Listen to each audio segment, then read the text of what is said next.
We begin with the investigation into plans drawn up 2 years ago by a military intel unit to invoke martial law in case the corrupt conservative leader Park Geun-hye was not impeached and there was civil unrest. President Moon Jae-in ordered all related documents be handed over and that the probe be conducted thoroughly. Cha Sang-mi starts us off with the efforts to uncover the truth.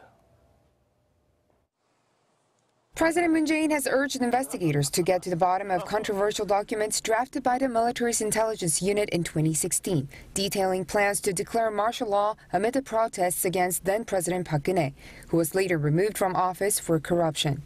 The president said the persons responsible for the plans must be found, according to a spokesperson who read out the leader's statement. The key is to reveal the truth behind those martial law documents.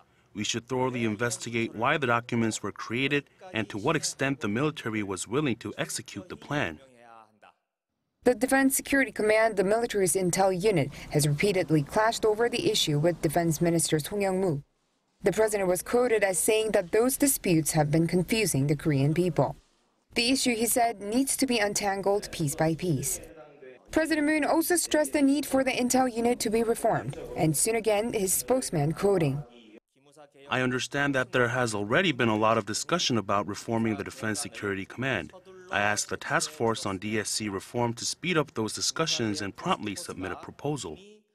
The president said further that it's important to find out how reports on the matter were handled and to review any mistakes made by those who knew about the martial law documents, including the current defense minister Song Young-moo. And he said once he's got the task force's report, he will take appropriate measures to penalize those responsible. Cha Sang-mi, Arirang News.